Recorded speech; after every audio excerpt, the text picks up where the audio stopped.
noite a todos. Muito bom a gente estar aqui, reunidos, pensando e buscando e fazendo o que é possível para o nosso bem,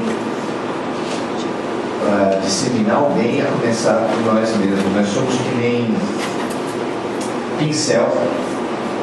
O pincel não pode pintar a parede se não pintar, antes de tudo, ele mesmo. Então, sempre que a gente pensar em fazer o bem, a gente precisa ter essa certeza que para fazer o bem fora, a gente precisa fazer o bem dentro. Ou como o Gandhi falou, faça em você a mudança que você propõe para o mundo. Então, todas as pessoas que queremos um mundo sem violência, um mundo sem corrupção, a gente tem que tomar muito cuidado com todos esses ideais que a gente tem. Porque se a gente tiver essa consciência de que tudo que a gente quer de bom para o mundo, a gente precisa antes fazer em si mesmo, a gente tem que tomar muito cuidado com essas múltiplas ambições, porque só em final de ano, quanto desejo a gente tem? Não é? A gente quer um mundo sem violência, sem doença, sem conflitos, sem pedofilia, sem corrupção. E hoje aqui a gente veio propor a lembrança dessa lógica espiritual profunda que fala que tudo que a gente deseja para o mundo precisa antes fazer dentro da gente mesmo. Então, a cada vez que você deseja qualquer coisa de bom para o mundo, você está estabelecendo um compromisso de fazer esse bem antes em nós mesmos.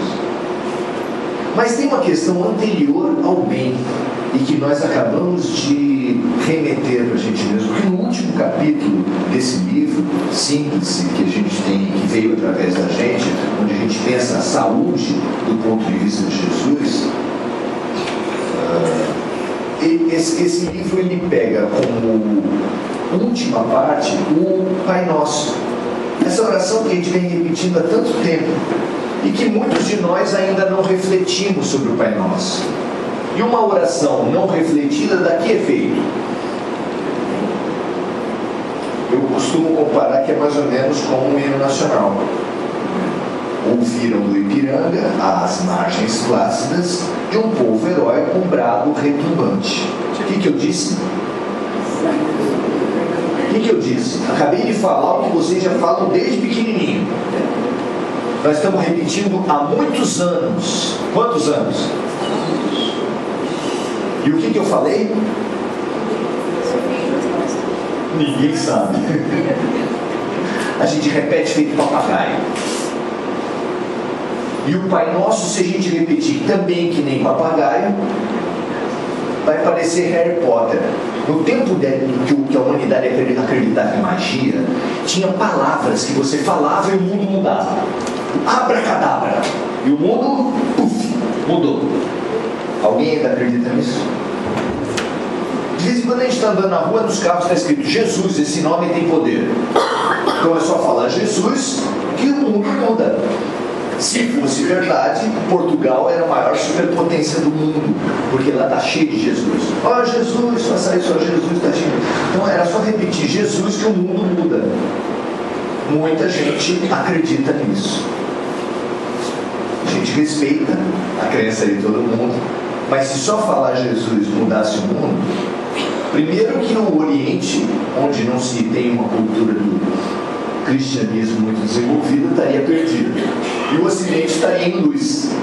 Eu não vi nenhuma coisa nem outra. Então, antes de pensar, antes de permitir que o bem entre na vida da gente, nós precisamos resolver um problema, que é o mal. O que fazer com o mal? Vocês acreditam que existe um mal na Terra? Alguém tem dúvida que existe um mal na Terra? Nós temos uma certeza. Talvez a gente tenha mais certeza que existe o mal do que existe o bem. Pois é. Pela força da resposta, vocês já perceberam o que passa na cabeça da gente. A última parte, o último pedido do Pai Nosso é: livrai-nos do mal. Então nós precisamos responder essa pergunta: o que é o mal? E como fazer para nos livrar do mal? O mal, ele tem um status, ele tem uma posição muito especial na nossa sociedade. É muito comum você ver numa entrevista de um ator, ele festejando o papel de vilão. Os atores adoram o papel de vilão. Por que será? Por que será que os produtores de filme, desde os desenhos da Disney, descobriram que o sucesso dos filmes depende em grande parte do vilão? Quanto mais cruel for o vilão, quanto mais terrível ele for, mais sucesso faz o desenho, o filme, a novela. Gente boa não tem graça. Fala a verdade. Personagem bacana não tem graça nenhuma. A novela, aliás, é apologia do mal de uma maneira terrível, né? Porque do primeiro ao penúltimo capítulo, o mal ganha. Só no último ele perde. Se você fizer as contas, que lição você vai ter? Vale a pena ser ruim, ué. Porque se dá bem, muito mais parte, muito mais, uma quantidade muito maior. E mesmo assim, se dá mal no último capítulo do vilão, às vezes é meio... Por exemplo, filme de terror. Filme de terror faz parte de uma cultura do terror, uma cultura do mal. É um símbolo máximo da cultura do mal que existe na nossa sociedade. Qual é a última parte clássica, a última cena de um filme de terror? Então, finalmente o monstro foi vencido. Foi vencido e foi enterrado. Aí está mostrando o cemitério, aquela cena pacífica, as letrinhas já correndo. Mostra no primeiro plano o túmulo do bichão. E a gente ali tranquilão. Daqui a pouco surge uma mão. Por quê? Porque pode ser que o filme dê certo. E se ele der certo, tem que ter uma continuidade. E para ter uma continuidade, pode matar o bicho? Não pode matar a galinha dos ovos de ouro? Não. O mal, na cultura do mal, o mal dos filmes, o mal dos inimigos, dos super-inimigos, ele é mais forte, mais interessante, mais lucrativo, muito mais atraente para os atores, para o público, etc. É muito interessante a gente perceber isso. Tem uma cultura do mal. Os filmes do Batman, por exemplo, todos os filmes de vilão, de herói, tem um vilão, e o vilão é sempre muito mais interessante. E de uma força. Como é que é o nome daquele ator que fez o Coringa, o jovem? Como? Não, teve o Jack Nicholson primeiro, que quando foi ter o segundo filme, que um ator jovem pegou o personagem, conta-se, não sei se é verdade, porque hoje em dia o que tem muito é fofoca, mas gente diz que o Jack Nicholson ligou para ele e falou: toma cuidado com o Coringa. Toma cuidado com o Coringa. Porque o Coringa toma conta. E o Jack Nicholson, para quem conhece, é o louco. Ele é o louco. Desde Iluminado, ele adora fazer loucos e faz muito bem. A gente suspeita, inclusive, de onde ele tira tanta força. E ele falou do rapaz, aparentemente, há sinais que ele foi tomado pelo personagem e acabou se matando. A força do mal, o culto que nós damos ao mal, ele é muito importante na nossa sociedade.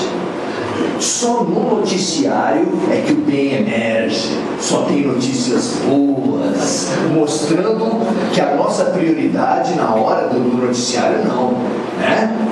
Por que vocês acham que as notícias ruins têm tanto mais relevo na mídia? Por quê?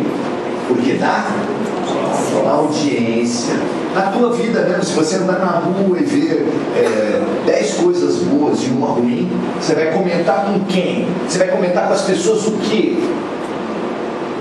A gente seleciona o mal para fazer o milagre da multiplicação da desgraça, da sombra. A gente adora contar o lado negro das coisas. Elogiar que é bom, ressaltar o bem, nós temos isso dentro da gente. E por que será que a gente se identifica tanto com o mal? Por que será que a gente produz tanto essa utopia do mal? Por que será que a pessoa vem para um culto, vem para uma religião, e quem vem para uma religião é porque acredita em Deus? Se fizesse uma pesquisa aqui, vocês acham que ia dar quantos? Você acredita em Deus?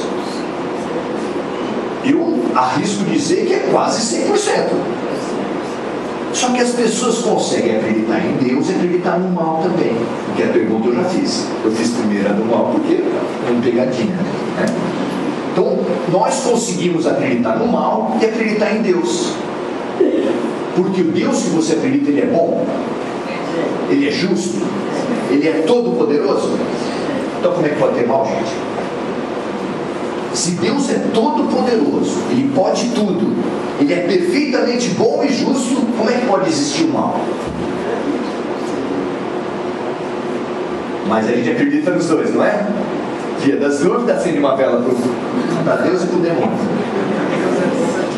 E isso faz essa crença, essa contradição, essa ambiguidade espiritual, faz com que a vida da gente paralise, trave, atole, não ande.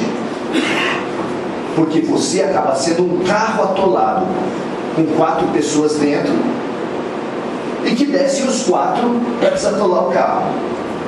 2 vai para frente, empurra para trás. 2 vai para trás e empurra para frente. E o carro não pode desatolar. Porque você está partindo ao meio, você está acreditando nos dois lados, você aposta nos dois lados, um contra o outro. E você anula as suas próprias forças, porque o consenso filosófico, científico, religioso que existe no mundo hoje é a força da mente, a força do pensamento. Só que você põe o teu pensamento dando força para o bem e o teu pensamento dando força para o mal. Ora, minha gente, para onde você queria que fosse a tua vida? Ah, mas eu vou tomar um passe no semente. Bacana, venha assim. Venha sempre que você se sentir sobrecarregado, atendendo o convite de Jesus. Vinde a mim, todos vós que estáis sobrecarregados, porque eu vos aliviarei. Mas a gente, por dever ético, para vocês não irem no PROCON contra o semente, a gente tem que falar que se você não resolve o seu problema de fundo, você só vai ser aliviado, e quem é aliviado não resolve o problema. Quando o problema voltar e você xingar a gente, porque a gente precisa sempre de alguém para colocar a culpa. Sogra, por exemplo, cumpre uma função fundamental na família. Nossos líderes políticos cumprem uma função fundamental, porque o Brasil tem problema de corrupção, não tem? Mas o problema é promovido por eles. Não é gostoso a gente pensar assim? O problema de corrupção do Brasil tem causa em Brasília. O que vocês acham disso? Ou nos gabinetes mesmo? O que vocês acham? Não é confortador você pensar que o problema da tua família está na tua sogra? Isso não te deixa tranquilo? Não te deixa folgado? Não te deixa pacificado? O problema, o inferno, disse Jean Paul Sartre, famoso filósofo francês, o inferno são os outros. Isso é muito confortador, tanto é que isso é uma cultura disseminada ao longo da história, em todas as culturas, em todas as pessoas. Todo mundo adora encontrar alguém. Agora diminuiu esse rito, mas tinha o hábito de malhar o Judas. Há um tempo atrás tinha o hábito de malhar o Judas. E era muito, como é que eu vou dizer assim, confortador, era uma catarse. As pessoas escolhiam alguém para malhar punham lá o boneco, pegavam um pedaço de pau e destruíam o boneco. Depois daquilo, você saía até mais confortável. E a vida mudava o quê? Vocês responderam muito forte essa. Tá bom, com essa mesma certeza, quando a gente culpa a sogra, a família muda no quê? Nada. Quando a gente culpa os políticos pela corrupção, a vida muda? Nada. Nada. Depois de tudo quanto é eleição, sempre aparece um iludido falando, agora vai. Aí você olha,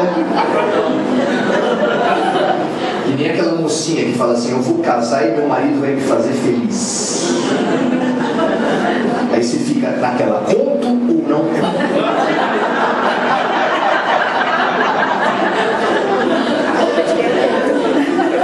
Hoje nós resolvemos contar para todos nós o que nós já sabemos.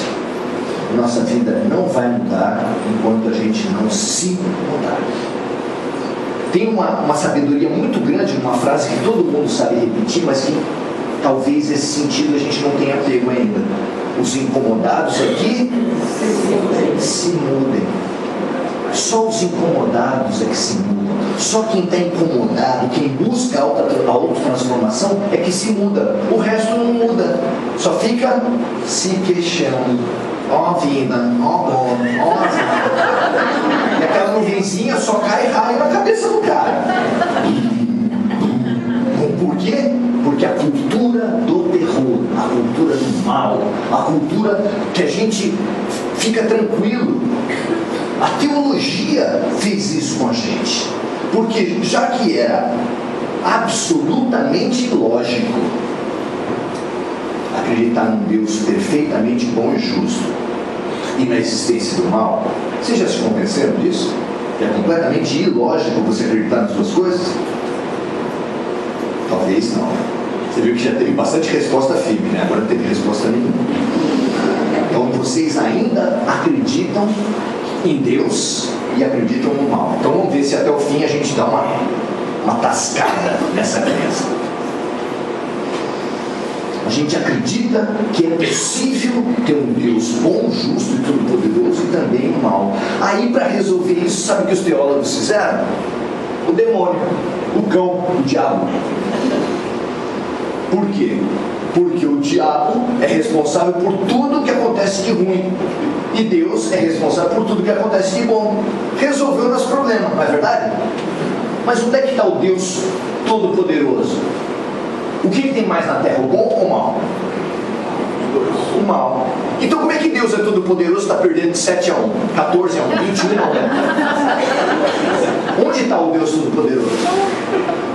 Deus Todo-Poderoso acaba virando uma mentira. E é por isso que depois do iluminismo, depois do advento da ciência, cresceu tanto no mundo o ateísmo. Porque o ateísmo é lógico. O ateísmo é lógico.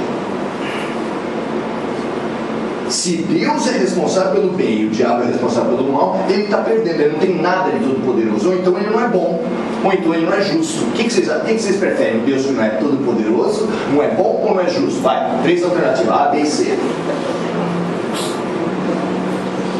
Não tem saída pra gente. Mas o Espiritismo veio trazer uma outra concepção de mal e de bem, baseada em Jesus Cristo, que numa passagem meio obscura, meio difícil de entender, ele falou que o mal é necessário, mas ai daquele por meio do qual ele vier. Quem entendeu aí? Complicou. Primeiro que a passagem não é exatamente assim. O que está na Bíblia é: o escândalo é necessário, mas ai daquele por meio do qual ele vier. Só que as pessoas, a palavra escândalo fica meio complicada. É mais fácil, fica um pouco menos difícil entender isso quando a gente percebe que o mal é necessário. Mas se o mal é necessário, ele é mal? Aí a gente começa a desarmar a cultura do mal. desarmar o terrorismo, porque o terrorismo não é estourar uma bomba em nome do Islã. O terrorismo é acreditar na predominância no mal todo-poderoso. Enquanto você acreditar no mal todo-poderoso, a tua vida vai ficar dominada por isso. Nós precisamos enfrentar essa questão, e aqui a gente dá uma levantada na bola. Quer ver o desafio? O mal não existe. O que vocês acham dessa frase? Desafia a gente? O mal não existe, nem poderia existir. Se Deus é bom, justo e todo poderoso, o mal é uma ilusão. O mal é aquilo que contraria os nossos desejos. Tipo, tirar a chupeta de um bebezinho. O que acontece quando você tira a chupeta do bebezinho? O mundo acabou. O mundo, quem fez isso é tudo de ruim.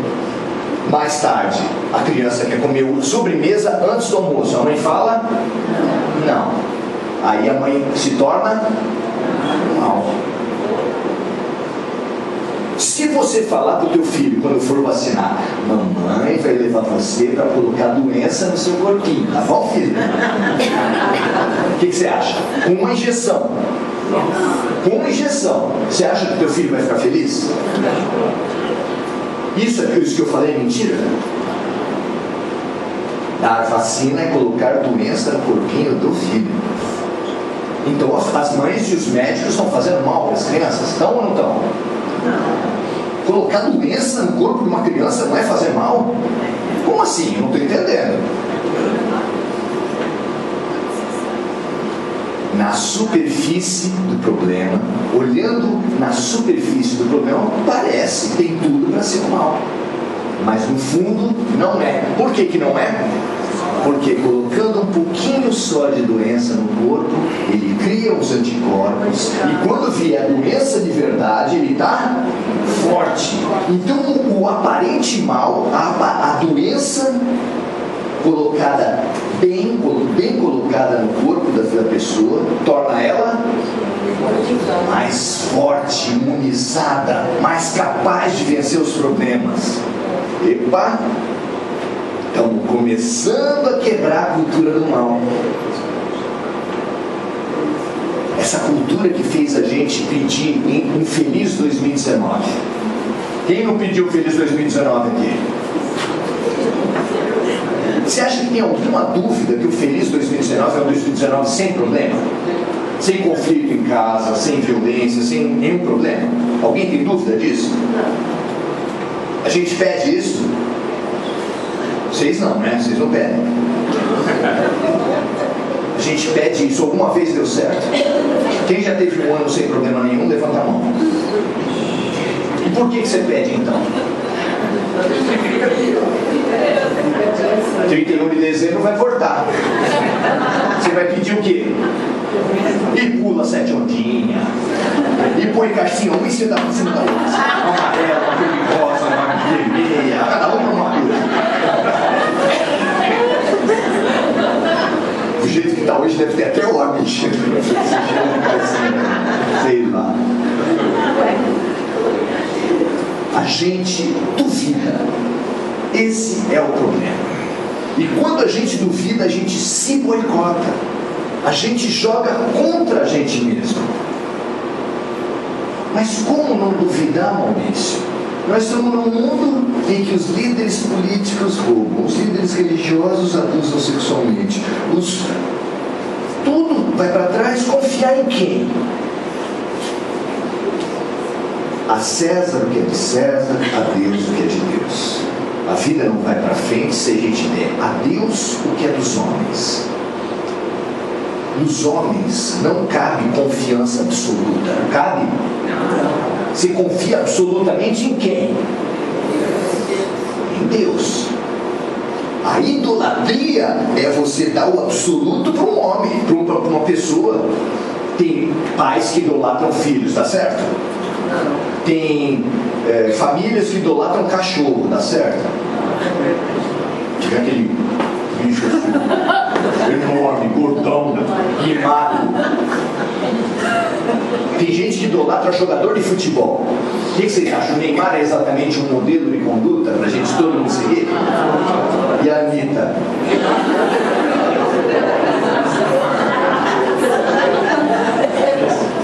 A gente adora idolatrar as pessoas.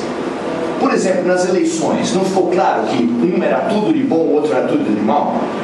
Só dependia de quem era quem, porque quem acreditava no vermelho, o vermelho era tudo de bom. Quem acreditava no verde, nossa, o verde é maravilhoso. Gente, eu respeito muito o pensamento do cada um, mas maravilhoso, só Deus. Só Deus. Idolatria, blasfêmia, é você dar aos homens o que é de Deus, que é idolatria. É uma blasfêmia isso. Atrasa a tua vida. Todas as coisas são dos homens, você precisa ter olho vivo, senso crítico. E as coisas são de Deus, você precisa apenas entender. Nós precisamos olhar as Escrituras, olhar os textos sagrados, olhar a vida, estudar espiritualmente, mas com um pressuposto: se eu ainda não entendi o bem, é só uma questão de tempo, só uma questão de dedicação. O mal, olha o que eu vou falar agora, o mal é só o bem que nós ainda não conseguimos entender. Às vezes precisa de muito tempo para você olhar para trás e falar: nossa, aquilo que eu achava que era tudo de ruim na minha vida, aquilo foi bem. Há males que vêm para bem. Mas precisa de maturidade para isso. Tem gente que fica o tempo todo brigando com a vida. O tempo todo brigando com a vida. Mas quando cai um pouquinho de maturidade, você fala: nossa, aquilo que era tudo de ruim, não é que eu estou percebendo as coisas? E olha, dizem que no mundo espiritual, pouco depois que a gente morre, a gente descobre que mais coisas que a gente achava que era tudo de mal, tinha sentido. Tinha sentido. Ai, Maurício, como é que pode uma criança ser abusada sexualmente aos 2 anos de idade? O que vocês acham disso? Não é o mal? Isso não é o mal? Claro que é o mal. Onde estava Deus? Férias, licença-prêmio, ele estava em TPM, o que foi? Onde é que está Deus? É claro que essas coisas, e mais ainda, quem já nasceu com malformação, quem nasceu com paralisia cerebral, onde estava Deus? Onde? Criança nunca vai escrever o próprio nome. Alguns. Onde está Deus? Deus é justo, é bom e é todo poderoso. E só tem um jeito de você entender e se reconciliar com esse Deus bom, justo e todo poderoso. É através da doutrina das vidas sucessivas, das reencarnações, da lei de ação e reação. Porque nós, olhando na televisão, nós ficamos com ódio dos abusadores e pena das vítimas. É ou não é? E se eu falar para você que as vítimas foram abusadores? Que sentimento você vai ter? Que sentimento você vai ter? Pena ou ódio? Qual dos dois? Mas vai ter ódio daquela criança que foi abusada sexualmente? Passada já foi. Aí embola tudo. Aí embola tudo no coração da gente. Só tem uma saída: não julgarás. Cada pessoa que está sofrendo na vida está sofrendo o resultado das suas colheitas, porque o plantio é livre e a colheita é obrigatória. Ok? Então o mal, a adversidade, aquilo que é um tudo de ruim, aquilo que é o capeta infernizando a tua vida, mas não tem capeta, não tem espírito ruim que inferniza a vida da gente. Gente, nos trabalhos de obsessão, muitas vezes a gente levanta uma pontinha da verdade e a gente vai ver que aquele que está sendo obsediado é que é o ruim. Que aquele espírito está se vingando de alguma coisa terrível que aquela aparente vítima fez em outra vida. E aí você vai chamando o cara de demônio. Como assim? Vai melhorar o quê? Vou expulsar os demônios. Não! reconcilia-te já com teu adversário, disse Jesus. Nós precisamos nos reconciliar. Uma vez perguntaram para Chico Xavier: Chico, você tem obsessor? Ele falou: muitos. Muitos. Nunca fiquei sem obsessor. Eles me acompanham sempre. Ai, Chico, então me dá a receita, porque a gente quer saber se o que funciona é patuar, a cigana do amor, que afasta não sei o quê, tem trabalho que você faz na esquina, tem médium forte no semente. Quem será o médium forte? A gente sempre fica pesquisando. Ih, não sei, essa aqui é muito jovem, aquela ali, não sei o quê. A gente está sempre atrás de uma saída fácil. O que resolve? O que expulsa os demônios? E aí Chico falou assim: não expulso não, eu convido. Ah, convida a se retirar? Não. Convido a vir comigo. Vamos estudar o Evangelho? Vamos. Aí leva. Imagina a vida de obsessor de Chico Xavier. Ora vai estudar o Evangelho, ora vai psicografar, ora vai fazer o bem, ora vai fazer caridade na periferia. É um inferno ser obsessor desse jeito. Não dá. Não dá. Se você ficar só expulsando o demônio da tua vida, sabe o que acontece sem se transformar? Eu não tenho resposta, mas tem alguém que falou assim, ó: se um espírito sai de uma casa, mas a casa continua arrumadinha para ele volta depois com outros 7. Outros 7 piores do que ele, e a situação da pessoa fica ainda pior do que era antes. Você sabe quem foi que falou isso? O médico que falou isso? Tal de Jesus Cristo. Se você afastar as influências negativas da tua vida, mas não fizer a tua autotransformação, meu amigo, isso aqui na Terra também, a pessoa muda de marido e o problema continua. Muda de presidente, a corrupção continua. Muda de emprego, o chefe ruim continua. Parece que anda junto, é a novizinha lá do personagem de desenho, novinha lá, ó.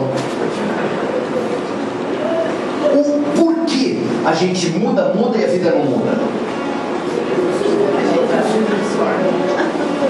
Porque o problema não está fora. Onde você for, você vai carregar quem? É certeza que você vai carregar você mesmo. Alguém tem dúvida? Para onde quer que a gente vá, uma certeza: a gente vai carregar a si mesmo. Não tem jeito da gente deixar de carregar a si mesmo. E se nós formos o problema, quando ele vai resolver? Quando nós resolvermos mudar.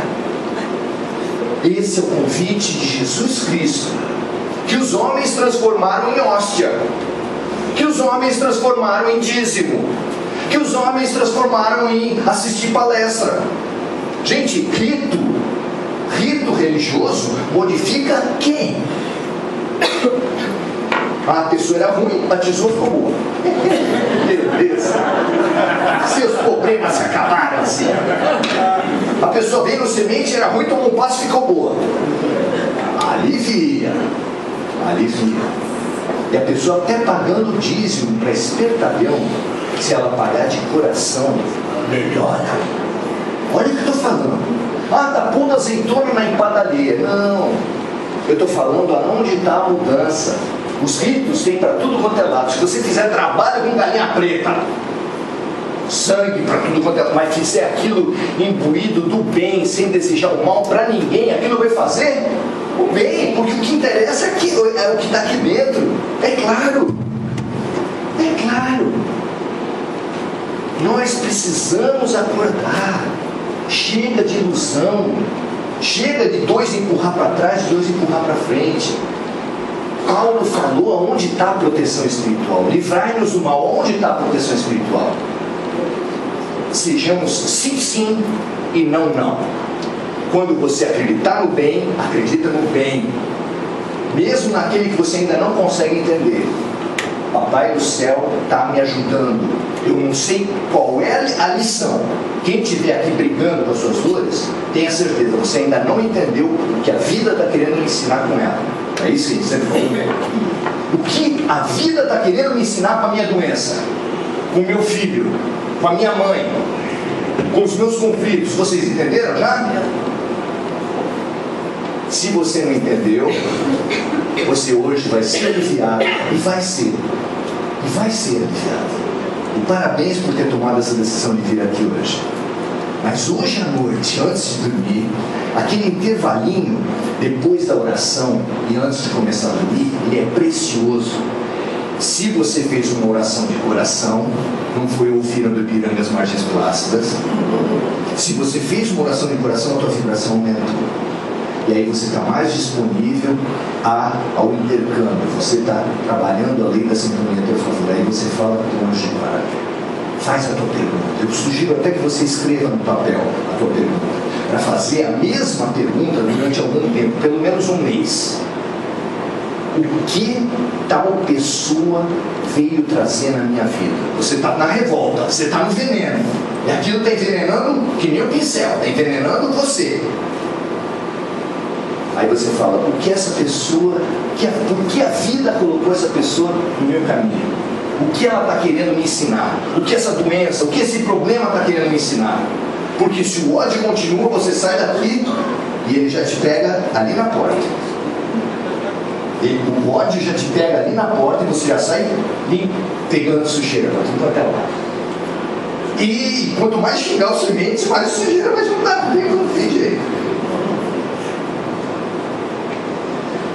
Que a gente consiga perceber aonde está o problema e aonde está a solução. Reconcilia-te já com o teu adversário. E o nosso maior adversário somos nós mesmos. Limpemos do coração essa crença do mal e acreditemos no bem. Adoro aquela história que muitos de vocês já conhecem, e perguntaram para um líder indígena como é que a cultura dele via a questão do bem e do mal, como é que via a questão do ser humano. Ele falou, todos nós, trazemos dentro de nós 2 cachorros. Como assim? Dentro de nós trazemos 2 cachorros, um fiel, carinhoso, amoroso, bondoso, que nos ajuda, que nos dá carinho em todo lado. Mas trazemos também um cão, um outro cachorro, agressivo, traiçoeiro, violento, imprevisível. E conforme ele foi falando isso, o olho do outro foi crescendo. Meu Deus do céu, eu tenho tudo isso dentro de mim. Caramba! Aí sem que ele pudesse parar, ele falou assim, mas qual dos 2 vai ganhar? Aquele que eu alimentar. Você tem dúvida que você tem esses 2 cachorros? O teu anjo da guarda tem uma dúvida. Qual você vai alimentar? Boa noite.